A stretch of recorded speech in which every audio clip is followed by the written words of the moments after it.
आसमां के नीचे, जमीन के ऊपर और मनुष्यों के बीच में सिर्फ एक ही प्रभु और एक ही उद्धारकर्ता, एक ही सृष्टिकर्ता और एक ही हमारा सतगुरु है, जिसका नाम है यीशु मसीह। और इस यीशु मसीह कोई अलग प्रभु नहीं है, ये कोई देशी और विदेशी प्रभु नहीं है, ये सार्वभौमिक सत्य है। तो उसने सारे संसार के लिए अपनी बाहों को फैलाया और सारे संसार के लिए अपना प्राण सूली पर बलिदान करके हर एक जन को उनके पापों से मुक्ति किया है। मैं भी इसी हालात में, इसी कैटेगरी में था, एक आम आदमी। गांजा, शराब, जुआ, व्यभिचार, मेरी आंखों में गंदी सोच, सब कुछ था और मैं एक नाश हो रहा था। मेरे शरीर में एक पसली उठती थी और उसका कोई इलाज नहीं था संसार में कहीं। और मैं सुबह 4 बजे उठकर स्नान करके शंख फूंक देता था और सारे नियम और व्रत बड़े कायदे से करता था, लेकिन फिर भी मेरे लिए कहीं पर भी कोई राहत की नाम की चीज नहीं थी। अंततः क्या हुआ कि मैं एक दिन बहुत ही ज्यादा खून का दस्त शुरू हो गया और मैंने सोचा कि ऐसी दुनिया से क्या फायदा जीने से। मैं अपने आप में घुटन महसूस करने लगा और मैं कहने लगा कि अगर कोई दुनिया का कोई प्रभु है, एक सृष्टिकर्ता, कोई अल्लाह है, खुदा है, तो कितना बेदर्द हो गया है जो मैं ऐसी हालातों में हूँ। आखिर मुझ में कमी क्या है, उस कमी को अवगत कराया जाए, या तो मेरी जान को मुझसे ले लिया जाए या मुझे शांति का दिया जाए। ऐसे करके मैं अपने आप में घुटन, आत्महत्या कर नहीं सकता, क्योंकि इस बात को मैं जागृति पा गया था कि एक आत्महत्या करना एक महापाप है। ऐसी हालातों में बड़ी मुश्किलों से मैं जब उठ के गया तो क्या देखा कि एक छोटा सा पर्चा मुझे मिला और वो पर्चा किसी व्यक्ति ने फेंक दिया था। उसमें एक नाम मिला था, यीशु नाम, और उसने कहा, उसमें लिखा था, हे सब परिश्रम करने वालों और बोझ से दबे लोगों, मेरे पास आओ, मैं तुम्हें विश्राम दूंगा। मैंने अपनी समझ से कोई धर्म, कोई पंथ या कोई जप तप या कोई धार्मिक कर्मकांड, उपवास, व्रत नहीं छोड़ा, लेकिन फिर भी मेरे जीवन में अशांति और निराशा बहुत अच्छी तरीके से राज कर रही थी। मैंने उस किताब को, पर्चे को पढ़ा, हे सब परिश्रम करने वालों, बोझ से दबे लोगों, मेरे पास आओ, मैं तुम्हें विश्राम दूंगा। मार्ग और सच्चाई और जीवन मैं ही हूं। जो मुझ पर विश्वास करता है, जो काम मैंने किए हैं वो काम वो भी करेगा। मैंने बहुत सी इन बातों को पढ़ा, मैंने सोचा कि ये क्या बात है, और उसमें लिखा कि मार्ग और सच्चाई और जीवन मैं ही हूं। मैंने उस बात को पढ़ करके मैंने कहा कि चलो देखते हैं, सबको देखा है, चलो तुझे भी देखते हैं आखिर क्या है। तो उसमें लिखा है कि इसमें लिखी हुई प्रार्थना को आप अपने जीवन में पढ़ें और याद करें और उसको अनुसरण करें और आपको प्रभु आराम देगा, शांति देगा।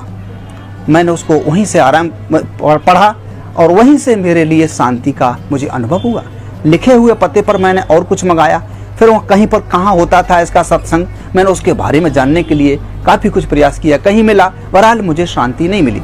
अंत में मैं बढ़ता चला गया तो प्रभु की आत्मा ने मुझे खुद ही प्रोग्रेस किया और बताया कि इस तरह से आपको आगे बढ़ना है।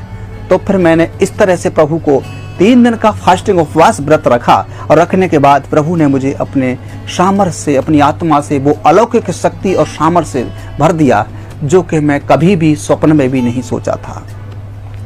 तो ये चीजें देखी, वो रोग बीमारी मेरी चली गई, मेरे भव व्याधा चले गए केवल यीशु नाम से।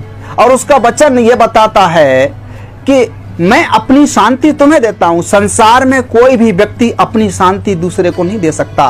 कोई भी महापुरुष, कोई भी ऋषि मुनि, कोई भी धर्म पंथ का कोई भी सृजन करने वाला अपनी शांति दूसरे को नहीं दे सकता। केवल उस परमात्मा ईसा मसीह ने इस शब्द को बोला, मैं अपनी शांति तुम्हें देता हूं, और उसने मुझे अपनी शांति दी। मैं अपनी उसकी शांति से आज परिपूर्ण हूं। आज संसार में लोगों को जन जागृति के लिए मैं ये बताना चाहता हूं कि वो कैसे लोगों को ढूंढ रहा है। वो धर्म पंथ के लोगों को नहीं, वो काबिल लोगों को नहीं, वो ज्यादा बैरिस्टर वकील को या कोई वैज्ञानिक को नहीं। परमात्मा के पवित्र शास्त्र में ऐसे लिखा हुआ है, वो आत्मा और सच्चाई से भजन करने वालों को वो ढूंढता है। जो आत्मा और सच्चाई से जो भजन करना चाहते हैं उस परम पिता का, उस सृष्टिकर्ता का, ऐसे लोगों को वो परमेश्वर पिता और उसका पुत्र यीशु मसीह वो खोज रहा है। आज जरूरत है आत्मा और सच्चाई से भजन करने वालों की। आज हमें किसी मंदिर में, किसी मस्जिद में, किसी गुरुद्वारे में या किसी चर्च में या किसी एनीबडी किसी और तरीके से हमें इन सब चीजों को ढूंढने की, या किसी भूत या किसी बुत को बना करके उसके सामने, या कोई मूर्ति तस्वीर को रख करके उसके सामने हमें अपने दुख दर्द रखें, हम अपनी कमजोरियों को रखें, हम अपनी व्यथाओं को रखें। ये सब मनुष्य के निर्मित और मनुष्य की सोच के अनुसार है। उस परमपिता परमेश्वर के वचन में ऐसे लिखा है कि परमेश्वर आत्मा और सच्चाई से भजन करने वालों को ढूंढता है, और जो इस बात को समझ लेता है उसके जीवन में वो परमेश्वर का काम शुरू हो जाता है। और ऐसे लिखा है कि परमेश्वर के पवित्र शास्त्र में, क्या तुम नहीं जानते कि तुम परमेश्वर का मंदिर हो और परमेश्वर का आत्मा तुम में वास करता है। और ये शब्द जो पवित्र शास्त्र बाइबल में लिखा है, ये शब्द हमारे भारत के संतों ने बोला है कि ना मंदिर में, ना मस्जिद में, ना कावे कैलाश में, अरे मुझको कहाँ तू ढूंढे बंदे, मैं तो तेरे पास में।